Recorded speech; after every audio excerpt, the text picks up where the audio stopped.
Ready. নমস্কার, আজকে আমি একটা এত সুন্দর ছাদ বাগানে এসেছি যেখানে প্রদর্শনী মাপের সব গাছপালা করা হয়। তো বেগুন, করলা এগুলো আপনাদের সঙ্গে আজকে শেয়ার করব, আর কিভাবে করেছে সেটাও আপনাদের তার সাক্ষাৎকার নিয়ে জানাবো। তো এত বড় বেগুন তো আমি কোনো দিন জীবনে দেখিনি, এক হাতে ফুটবলের মতো পুরো এত বড় বেগুন। আর প্রত্যেকটা গাছে প্রচুর বেগুন হয়েছে, আর বেগুন গাছের চেহারা দেখুন, কোনো পোকা নেই, গাছ খুব সুন্দর, টবও খুব বেশি বড় তা না। এত ছোট টবে এত সুন্দর গাছ আমি কোনো দিন জীবনে দেখিনি। তো চলুন আজকে দেখি কিভাবে করেছে সেটা একটু জানি আমরা। তার আগে চলুন বেগুন গাছগুলো একটু দেখে নিই, তারপরে তার সঙ্গে কথা বলছি, যার বাগান, যিনি এই বাগানের মালিক, তার সঙ্গে কিভাবে এরকম গাছ করা যায় সেটা কথা বলবো। তার আগে চলুন একটু দেখে নিই।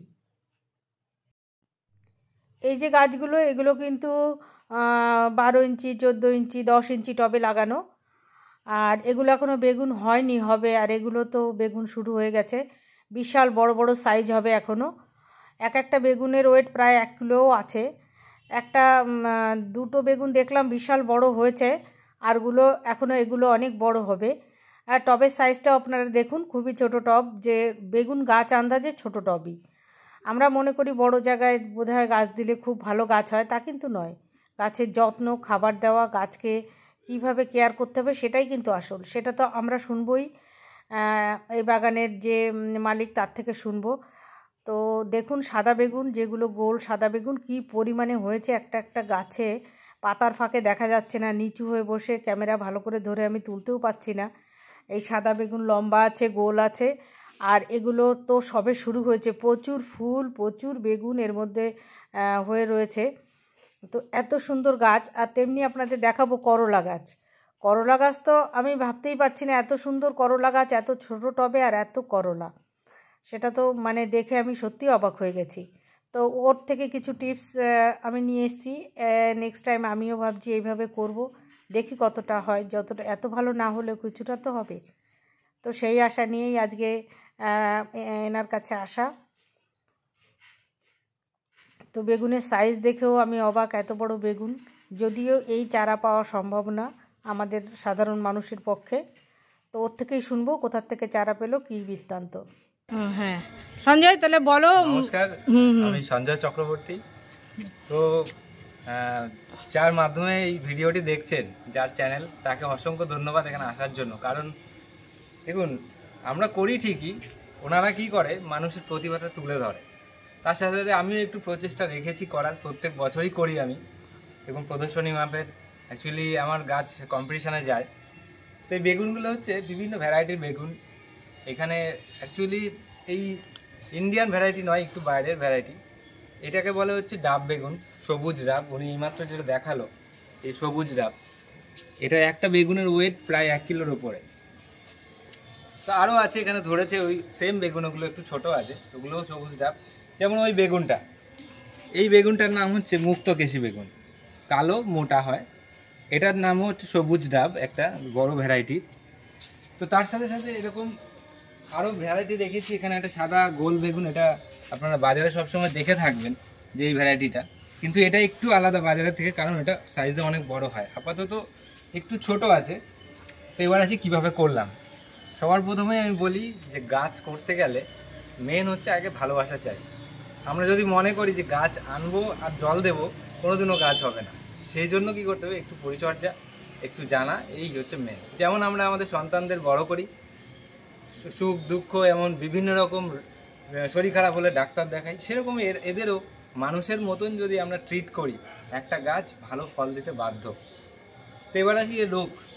এই রোগ একটাই রোগ হয়, এর মধ্যে সাদা মাছি বলে একটা ছোটো ছোটো পোকা হয়, সেটা ধরে। তো সেটার জন্য কি করবেন, ফাঙ্গিসাইড তো আছেই, ফাঙ্গিসাইড তো সবসময় দিতেই হবে। এর সাথে এর হচ্ছে মেন ওষুধ হলো কাকা।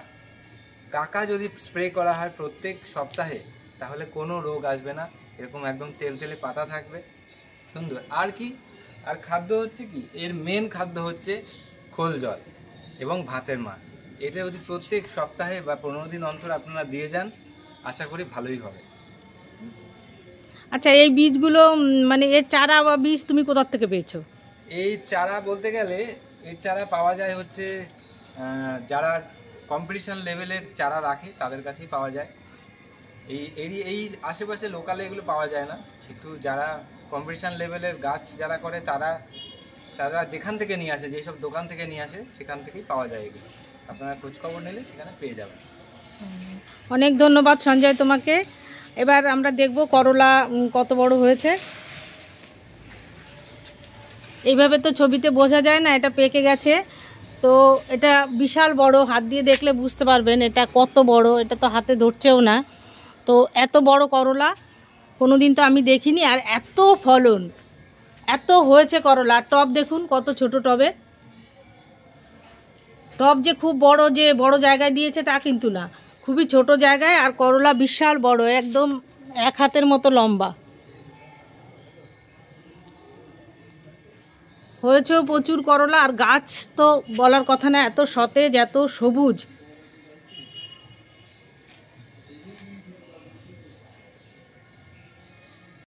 তাহলে চলুন সঞ্জয়ের থেকে শুনে নিই করলা গাছে কী খাবার দিলে, কি করলে এত সুন্দর পাতা হবে, এত সুন্দর করলা হবে।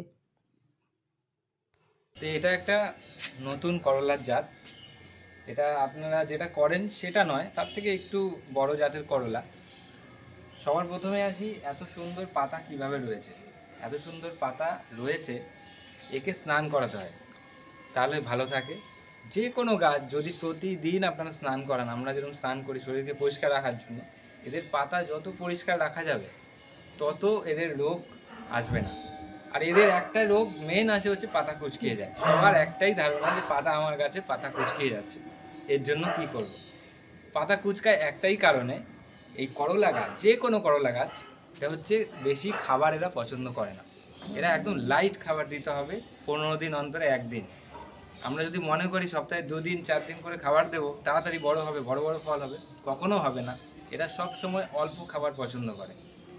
তাই এদের রোগ বলতে ওই বললাম একটাই, পাতা কুঁচকানো রোগ। তো সেখান থেকে কী করে বাঁচবো, ওর একটাই ওষুধ, সেটা হলো জাম্প বা অ্যাডমায়ার। এই দুটো ওষুধ যদি আপনারা একসাথে জলে 1 লিটার জলে গুলে একটু একটু গুলে স্প্রে করেন, আশা করি ভালোই হবে। এই হলো এর। আর এটা নিয়ে আর কিছু বলার নেই, এটা কম্পিটিশনে গিয়েছিল আমার।